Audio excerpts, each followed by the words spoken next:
there, James Sheehan. Jimbo Slice. Jimbo Slice. We're here in Team Ryano. Cage Warriors 153 is coming up in just a few weeks, Saturday 29th of April. James Jimbo Slice Sheehan has a huge fight coming up. Co-main event again, this time against Oban Elliott, a fight that I think is an absolute cracker against two surging prospects. Is that how you see it? Yeah, it's a barn burner. Literally, like if you look at like both of our rivals, like we're both similar records. We're both young. We're both on a win streak, and I think it's perfect. Like Ireland versus Wales, co-main event in Dublin. What more can you ask for? Like, yeah, it's a fight that you asked for as well. After I know you were speaking with Edith LaBelle after your last fight. yeah, and it's one you called for. Yeah, because like to be honest, like I saw it that I didn't want to fight someone on the same level as Jamie Arrington. I wanted to keep on progressing slowly but surely. So like if you look at last year, like I fought Carol, then I took a step up in competition and fought Martin Cause, and then took another step up and fought Jamie, and that's what I wanted to keep on doing. I wanted to keep on progressing and taking a step up in competition, and I thought the next guy in the division was Oban, so I just felt it was right. And in an interview yesterday he was saying he was finding it difficult to get matched, and I jumped at the match, so happy days. Yeah, worked out for both of us. You've never been one to shy away from a tough fight.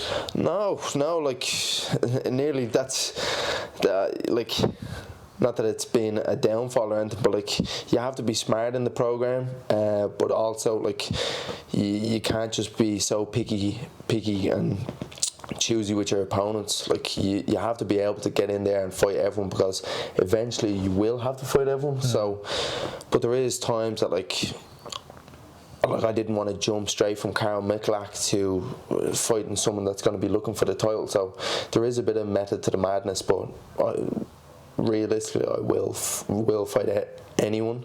It just has to be at the right time. I mean, it's working so far. Like I know it's working. Working so far. Obviously, like when we were talking in previous interviews, like we'd always kind of refer back to like the Ian Gary fight and how that was a tough fight. But like that seems like so long ago now, and you've gone on and you've had a great career ever since. Yeah, like that. Like it's so, I find it so cringe was the amount of interviews I'd say you've done, and you hear the same thing every time. They're like, oh yeah, like I learned so much from that loss, and like I lose and like win or learn, and whatever, however you'll spin it. But like it is so true that like I learned so much from that loss, and like just like how I approach training, my mindset, like taking fights, how like everything changed from that fight, and like changed for the better. Because if you look at my results, I haven't lost since that fight. So yeah, I haven't lost since that fight. So I had to think about it there for a second. I had to think. I was just like, wait, have I? Wait, did I fight Bonner after that? No, that's a CTE, Jesus. Yeah, so it honestly was a blessing in disguise. Obviously at the time I was devastated, and the last thing you want to think is like this is for the greater good, but turned out to be. So yeah. How has it been going the last while? I know you were saying your teammate there was throwing calf kicks on you just about 10 minutes ago. Yeah, that Derby fella, he's one of the most awkward bastards ever. All right, and I know we can hear this over there, right? But it's perfect, because in the gym at the moment, like there's just 4 of us with Saul as well that are just it's great to get a clique of lads that are all in your weight class, because you're feeling that pressure, feeling that power, you're feeling the strength, and if you look at the 4 of us, I'm talking about like me, Graham, Senan, Darby, and then like even Saul as well is kind of in that clique, that you're getting a welterweight, but you're getting a different type of welterweight each time. So you're getting perfect sparring partners, perfect rolling, perfect everything with different bodies, and I think we're all going to reap the benefits of it. Like even I know Senan lost his last fight, he was a bit flat in that, but like other than that, like we've been doing great in all of our fields. Like I know Graham pulled, 2 opponents pulled out on him on the last fight, but like that was going to be another title for us, and you're going to see it that like Darby and me and Saul, we're just going to three wins on 29th of April, and that's just from getting in great training with the 5 of us. Like, do you feel like that kind of almost kind of going through the meat grinder, you know, hurting each other on a daily basis, you know, in a safe manner? Is that important for your development? Yeah, like that controlled violence, like it's such an important thing. Like I know it's an individual sport, but like it really is all about your team. Like there's no point in me coming up to a gym if there's no one for me to train with, and there's no point in like shadow boxing in your kitchen. Like you're winning every round.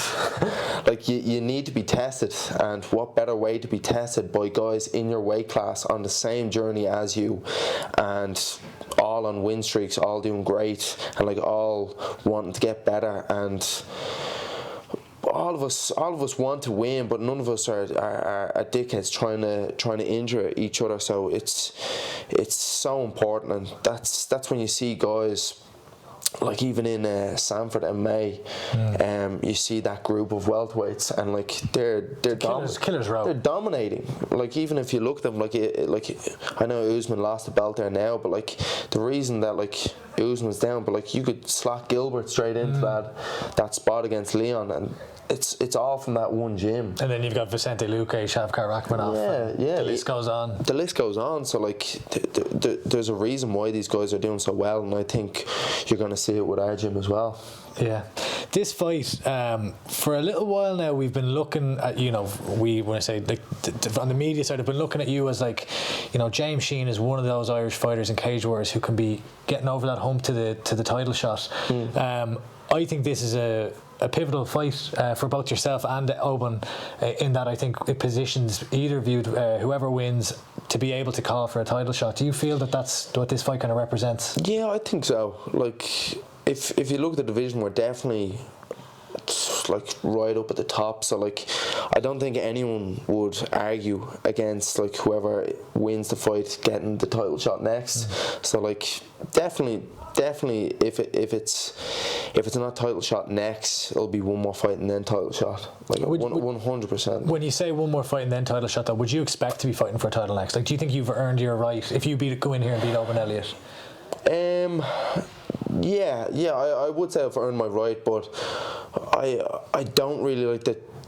Not that the title doesn't mean much to me, but like I said, I'm in this for the long run, and I just want to keep on getting better and better. And I know for a fact, like if I look at, like when I was fighting those 3 fights last year, I didn't think it's like, oh yeah, I should fight for the title at this time, or if I win this amount of fights. I just keep on taking a step up in competition and keep on winning and keep on improving, and it will eventually happen.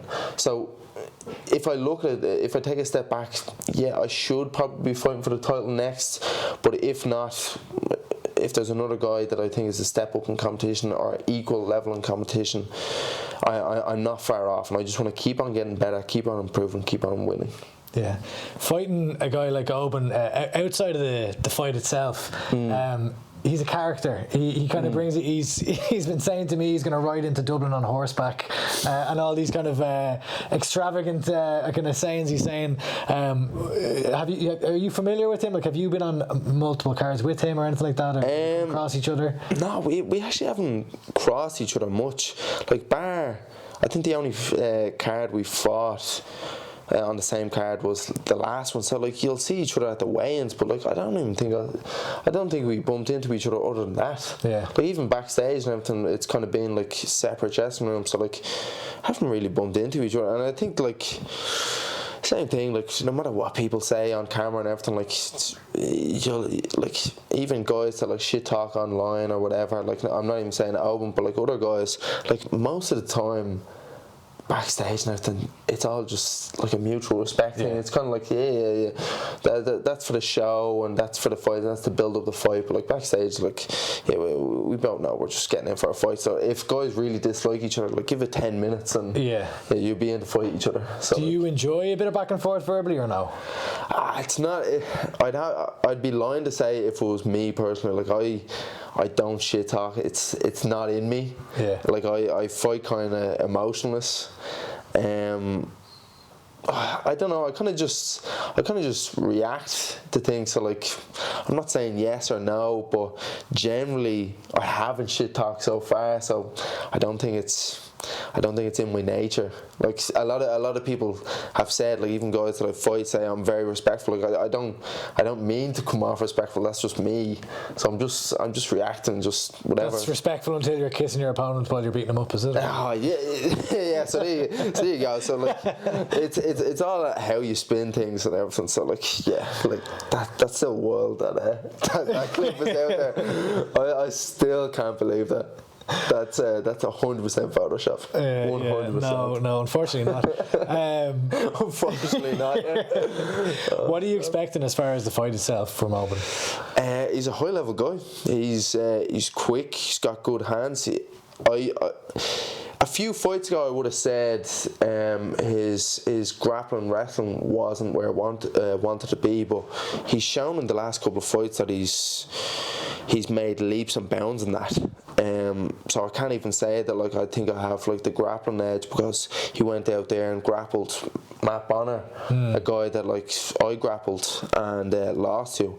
So he's done that, and he grappled like I know Sean McCormick took it on short notice, but he grappled a guy that was heavier than him as well. So like he's definitely improved. He's in a good gym. He's terrible nowhere. So it's a very interesting fight. I see myself the same way, that he's looking at me and going like he has no major flaws as well. So like I just think it's going to be a barn burner of a fight. Like it's just going to be back and forth, 15 minutes war. Like and Ian Dean special is like this one and the Shelley Harilla fight, I think are two fantastic matchups on the main card. One thing I found very interesting in the aftermath of your last fight, you were speaking to Udall Bell, and you were saying that you were kind of happy and sad, was I think the way you described it. Because you weren't overly happy with your performance. I think you said that you'd given him too much respect maybe coming in. Yeah, I felt that immediately. The second, nearly in the third round, I just felt like, you know what, I gave this guy far too much respect. And you can see in the second round, like in the first round I was tipping away, kind of blah blah, landing my jab, going like, oh nice, because I know he's a dangerous guy. He has knockout power and stuff like this, and I've been caught in the first round before, so I'm always wary of that.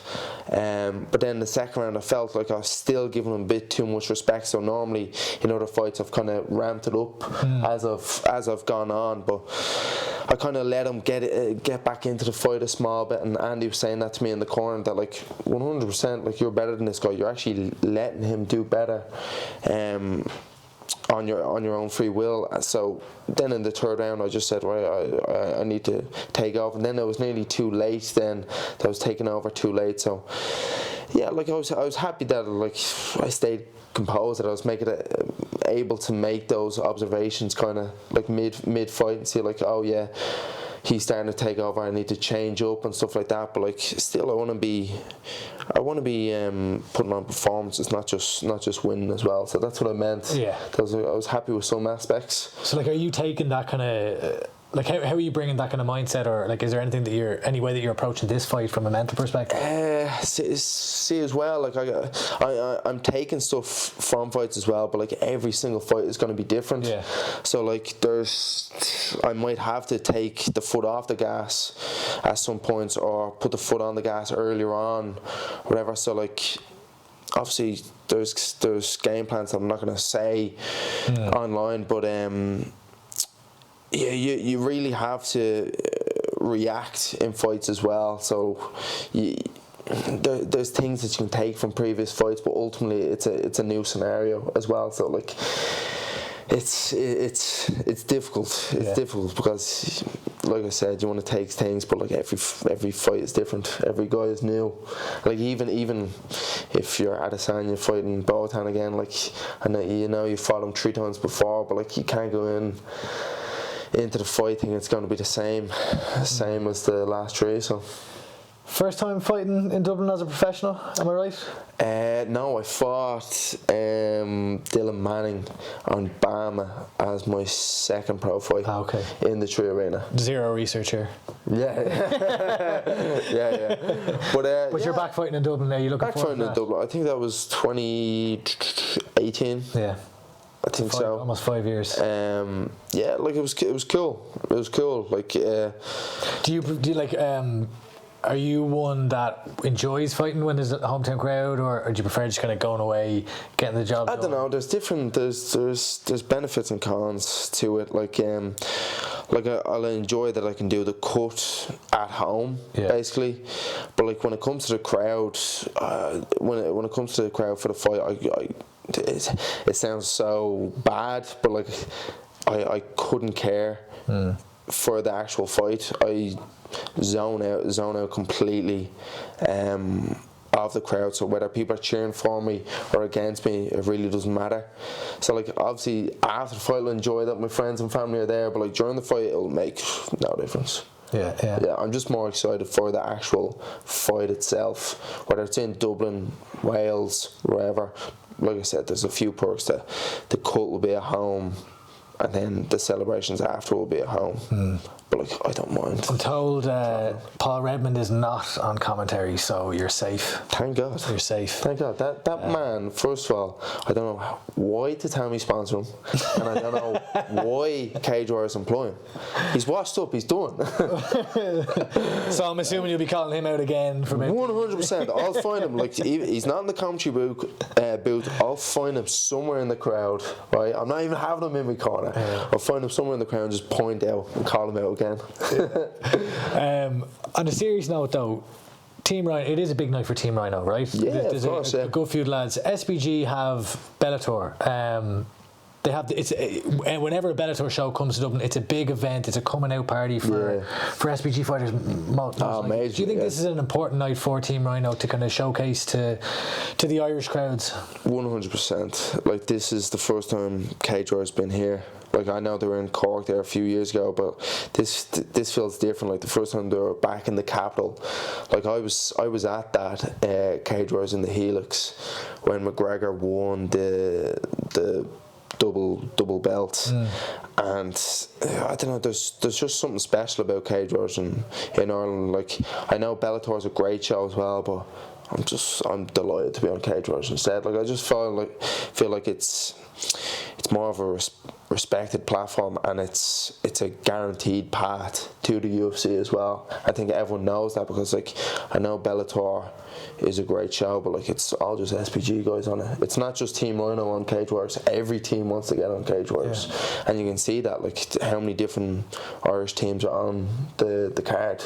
Like people realise that like, oh, this is the legit show to be on, and what a better show. Like the return to Dublin, and this is the chosen path. 100%. Every new pro or every experienced pro wants to get on Cage Warriors. Yeah, I mean, I think they've put on a brilliant card. One final thing, I suppose. I always do this. I say one final thing and I'll have one more after this. But recently I've heard of a few different fighters where opportunities have come up. They haven't necessarily won a Cage Warriors title, but there have been short notice opportunities put on the table to go to the UFC. If you were to get a win here against Oban Elliott and an opportunity like that came up, you were speaking there a minute ago that you didn't want to just get there, you wanted to thrive, you wanted to be ready and perform and excel. Would you consider taking a short notice fight like that? It all depends on the circumstances. So if this was a couple of years ago before I joined Team Ryano, I'd probably say, yeah, absolutely. Like the end goal is to get the UFC. You want to jump straight away. But then, like from experience, it's like what Reds said to me. Even looking at what happened to Reese as well. Like this is a ruthless game, and the UFC don't really like. It's a company. They don't care about you or your feelings or whatever. Like to you to them, you're just a number. So like Reese went in there and fought Hamzat, went in, did them a favour, last minute replacement, whatever, got beaten, got one more opportunity. It was a tough fight. Gone. Like, you're just a number to them. And same with Redzer. Redzer went down a weight class, killed himself trying to make weight. Literally, like, one of the sickest stories I've ever heard. And same thing, like, 2 opportunities, done. You're just a number to them. So, like, I think a few years ago, every single person would have jumped at the chance, but now if you, I think Prohaska, did he do it that, like, he kind of turned down a UFC contract, built himself up a small bit more when he felt he was ready, then went to the UFC, and then Paddy Pimblett did the same.